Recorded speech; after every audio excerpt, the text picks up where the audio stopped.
Hello everybody, bonjour tout le monde, c'est Emma en direct de Koh Samui. Il y a quelques mois, je vous avais proposé une vidéo pour vous présenter la nouvelle école internationale bilingue qui ouvre à Koh Samui prochainement. Aujourd'hui, nous avons rendez-vous avec les responsables pour savoir où on en est de ce projet. C'est parti! Dans une précédente vidéo, je vous montrais les premiers travaux de cette école. Aujourd'hui, eh bien, elle est pratiquement terminée. Je vous propose une visite. Dans cette vidéo, je vous montre en exclusivité cette nouvelle école qui est prête à ouvrir. Je suis désolé, on a des recrutements d'enseignants, oui, donc je me doute. voilà, avec les visites. Et là, je suis donc à l'école Ban Intanin International School avec Yann qui va se présenter. Bonjour, moi je me prénomme Yann, donc je vais aider l'école en fait à se développer sur les 2-3 premières années pour donner à ce que l'école ait un certain rythme et puisse progresser. Ensuite, mon travail c'est de reprendre ma thèse puisque j'étais en doctorat, de finir ma thèse, j'étais en dernière année, donc l'objectif c'est de reprendre mon doctorat et de faire de la recherche et un peu d'enseignement puisque on a prévu d'avoir des écoles qui vont qui peuvent aller jusqu'au bac dans quelques temps. Donc voilà, c'est un projet qu'on va faire évoluer. Mais cette année, on ouvre avec le primaire et une classe collège. Donc voilà un petit peu notre... Sur ce point-là, vous n'avez pas évolué de votre idée de départ? Non, on a eu la grande chance d'être un peu poussé par le ministère thaïlandais qui, en ayant reçu notre première demande pour la partie maternelle et primaire, nous a dit que ça serait bien de pousser un petit peu plus loin, et ce qu'on a fait. Donc au niveau de Bangkok, on a l'autorisation d'ouvrir jusqu'au bac. Maintenant, pour ouvrir un établissement en Thaïlande, il faut des volumes. C'est-à-dire que bizarrement, mais bon, ça a sens aussi dans le pays, il faut qu'on ouvre une classe par niveau. Donc il n'y a pas pour les Thaïlandais de double niveau. Donc aujourd'hui, on va ouvrir une école, on pense avoir la première année entre 40 et 50 élèves maximum, ce qui est une très belle année pour une nouvelle école, mais on a 12 classes, donc ce qui fait qu'on a beaucoup d'espace. Beaucoup d'espace, beaucoup d'enseignants aussi. Oui, on a quelques enseignants là qui vont nous rejoindre, puisqu'on a prévu d'avoir des enseignants par niveau. Alors, on est une école française, donc internationale parce qu'on a eu l'accord thaïlandais. On a une école française, et dans cette idée-là, on a construit une école bilingue. Alors c'est un peu mondialement, ça commence à émerger. Notre objectif, c'est vraiment une école française qui enseigne en 2 langues. Une partie du cursus français est enseignée en français et une autre partie en anglais. Alors comment ça se passe? Dans chaque classe, il y a souvent 2 référents, un français et un anglais. L'objectif, c'est d'amener à ce que l'anglais devienne une langue communicationnelle. Par exemple, les mathématiques, c'est une langue à part entière, mais on peut l'enseigner en anglais, comme on peut l'enseigner en français. Il n'y a pas de distinguo. Et finalement, ça permet aux enfants de rentrer dans une maîtrise de la langue. Et bien sûr, le français qui reste quand même une base. Alors le français, il est utilisé pour le français, pour l'histoire par exemple, qui sont des langues l'histoire est beaucoup rattachée au français. Donc on a choisi des professeurs d'expérience. Et des professeurs qui viennent un peu du monde entier. On a reçu beaucoup de CV, à peu près 250 CV. On a choisi parmi ces CV ceux qui nous paraissaient les plus intéressants. Et chaque professeur qui va venir a beaucoup d'ancienneté. Certains viennent avec leur famille. Et on a aussi des professeurs qui ont une spécialité en plus de l'enseignement. Donc on a une anthropologue qui va venir, on a une psychologue aussi qui est aussi enseignante, on a des spécialistes des langues en fait qui vont venir. Donc l'objectif c'est aussi d'amener à la fois au collège, de pouvoir donner un peu de sa spécialité au collège. La directrice Émilie qui est aussi en biologie organique par exemple et qui a fait ensuite ses études dans l'enseignement depuis 18 ans, elle va pouvoir aussi intervenir sur la biologie, voilà. C'est notre conception aujourd'hui. Alors, peut-être qu'elle va déplaire. On a construit une école, non pas pour être contre les autres écoles, mais parce qu'on a une idée de ce que l'on veut apporter. Une école familiale, ça c'était aussi le premier objectif. C'est pour ça que notre école s'appelle Ban, comme la maison. Et Intanin, parce que c'est un symbole pour nous qui est très important, l'Intanin c'est aussi le roi de l'arène, et il y aura une directrice, c'est donc un univers très féminin, je vais aussi graviter dans cet univers, mais il faut aussi comprendre que l'arbre ça a des racines, donc les traditions, ça a un tronc qui est souvent important, comme l'arbre que l'on voit ici, et des feuilles qui représentent un peu l'avenir, le développement, le futur. Peut-être que nous, on va essayer de faire le pont entre les traditions. Donc on a un enseignement avec un curriculum français qui est reconnu, qui est stable. Peut-être que son talon d'Achille, c'est les langues et c'est pour ça qu'on y met beaucoup d'anglais. Et donc ensuite, donc, on a les traditions et on va amener les enfants à travailler aussi bien avec des livres que de travailler avec l'intelligence artificielle. Donc l'objectif, c'est de faire ce pont entre les deux et d'amener les enfants à trouver leur place. On limite. Dans l'air du temps, donc. Oui, tout à fait, dans l'air du temps. Et justement, les enfants, ce sont des enfants. Est-ce que ce sont uniquement des francophones qui vont venir non, ou est-ce que vous alors, avez on a nos premières demandes, bien que l'école n'ait pas eu le droit de faire de commercialisation tout de suite. Là, on va attaquer. On a des demandes de bouche à oreille et grâce aussi à votre travail, Emma. Donc, encore un grand merci. Il est important aussi de comprendre que les élèves arrivent souvent soit avec une seule langue, des Français, des parents qui s'expatrient français et qui ont aussi à cœur de connaître le pays, peut-être pas uniquement avec les ragots, mais peut-être de vraiment connaître de quoi s'attendre, à quoi s'attendre, c'est aussi la question qui se pose. Donc on a aujourd'hui des Français qui arrivent et qui ne maîtrisent pas l'anglais, et donc c'est aussi leur souhait pour leurs enfants de faire maîtriser cette langue. Moi également, c'est quelque chose que je souffre énormément d'avoir un niveau d'anglais qui n'est pas assez suffisant. Mais c'est la problématique en France, c'est la façon dont on apprend l'anglais avec un si mauvais accent. Alors on essaie de pallier à ce niveau-là. Après, on a beaucoup de familles franco-thaï aussi également, où les enfants là sont souvent bilingues, alors soit français-thaï, soit des fois anglais-thaï. Donc l'objectif, c'est de récupérer une troisième langue. On a aussi des demandes de personnes qui sont russes, par exemple.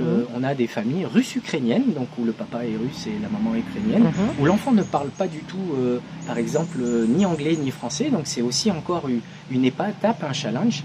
Mais tout ça, on compte sur le fait qu'on a nos effectifs vont rester à taille humaine. Pour maintenir du lien avec les gens, alors maintenir du lien, c'est prendre du temps, avoir de l'espace, c'est pour ça qu'on a construit une école qui est il y a de la place. spacieuse. Oui. Et aussi construire du lien avec les parents et les enfants. Nous rencontrons chaque parent et chaque enfant pour venir dans l'école. Notre école a un coût. Comme toutes les écoles en Thaïlande, c'est un coût qui est conséquent pour des familles. Et donc on a un discours qui est peut-être, qui parfois paraît étrange, mais il n'est pas avec le temps pour nous. Ce discours, c'est simple, c'est de dire étudier, c'est difficile. Aux enfants, c'est dur d'apprendre tous les jours, c'est compliqué. Apprendre plusieurs langues, c'est encore plus complexe. Mais on ne se cache pas que c'est dur et donc les enfants ont besoin du soutien et des professeurs et des parents. Et donc, pour les plus grands, on discute aussi avec eux en leur disant, voilà, en arrivant, ça va te demander de l'énergie, du travail. Nous, on est là pour aider, mais ça reste un engagement de chacun. Donc, il y en a à qui ça surprend un peu parce que certains jugent l'école comme un parc d'attractions. On n'a pas construit comme ça. Et donc, c'est un engagement pour chacun, mais ça passe bien. Si l'enfant il est motivé, il sait qu'il vient et que voilà. Nous, notre travail, c'est de lui rendre les choses plus simples en lui apprenant des mécaniques, etc. Voilà, je parle beaucoup, mais Emma, n'hésitez pas à me poser des questions. J'ai une question parce que pendant que vous étiez en rendez-vous, j'en ai profité pour faire un peu ce qu'on appelle des rushs, des images un peu des salles de classe, de l'infirmerie, des bibliothèques, etc., des réfectoires. J'ai vu ces petites tables, ces petites chaises, tout en bois, c'est tout mimi, c'est tout mignon. Oui. Ça va faire des effectifs de combien par classe pour commencer? Et si vous voulez, on aimerait savoir si vous engagez dans une limite maximale aussi, parce qu'on connaît les écueils d'autres établissements ici à Koh Samui. Nous, aujourd'hui, notre établissement, tel qu'il a été construit avec les normes taille, on peut aller jusqu'à 200 élèves. Alors, l'effectif, il se travaille non pas avec la place de l'école, mais avec le nombre de professeurs. Si on s'engage dans une voie de qualité, ça nécessite qu'on réduise les classes je pense que le maximum qu'on puisse trouver, ça sera 20 et encore sous condition d'avoir des régimes un peu particuliers. Par exemple, quand je dis 20, c'est peut-être quelques cours à 20, mais après on a vite des divisions de 10 par 10, etc. qui réduisent les effectifs. Donc on facilite effectivement la connexion avec les enfants, donc il faut réduire les effectifs. Pour ça, effectivement, aujourd'hui, pour une première année, on va avoir certainement un professeur pour 10 élèves à peu près. C'est génial. Oui, c'est génial. Il va être chouchouté. Après, à terme, peut-être qu'en démultipliant certaines disciplines, parce qu'on met en avant par exemple le yoga le matin, ce sont des éléments où... Et on va laisser beaucoup d'autonomie, surtout pour les plus grands. Donc la vie, c'est une vie en communauté, comme à la maison. D'ailleurs, la phrase qu'on dit, c'est que pour nous, la première école, c'est la maison. Et on tient un peu ce discours-là en disant que finalement, l'école devient la deuxième maison. Et donc comme à la maison, c'est-à-dire qu'on mange ensemble, les grands, les petits. Et bien apprendre aussi qu'il y a cette notion de responsabilité, de respect aussi, par rapport à ceux qui sont plus petits, et à ceux qui sont plus âgés aussi, pour les adolescents. Donc voilà un peu pour les effectifs. Il y a une grosse école française, francophone à La Maille, Winfield pour ne pas la citer. Est-ce que vous êtes en concurrence par rapport à cet établissement? Eh ben, pour nous, non. Mais beaucoup de choses portent à penser que oui. Alors, ma femme était enseignante et donc la future directrice était enseignante à Winfield et c'est un sujet qui est sensible aujourd'hui, les écoles internationales. Notre objectif, c'est de faire une complémentarité. On est une petite école, ils sont une grosse école. Ils ont 2 cursus bien marqués, français et anglais. On n'en a qu'un qui est bilingue. Aujourd'hui, ils ont des professeurs et certains qui œuvrent chaque jour. Ils ont des volumes très importants, donc ils ont à faire face à des problématiques d'une très très grosse école, ce qui n'est jamais très simple, qui peut être critiqué, mais voilà, quand on est au four au moulin tous les jours et qu'on a des professeurs qui se donnent aussi et qui arrivent à faire du travail, c'est toujours facile de dire, mais aujourd'hui on se positionne dans une école française, donc on va être, notre sœur sera Winfield. Je sais que beaucoup aimeraient à ce qu'il y ait une sorte de disconnexion, voire même, on a dû aussi présenter notre projet à la direction.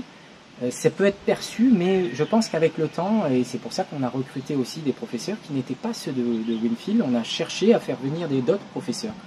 Et peut-être que c'est dans cette idée qu'avec le temps, on va co-construire effectivement, parce que peut-être qu'on est en Thaïlande, peut-être qu'on est une école internationale et qu'on se fait, mais on reste des écoles françaises.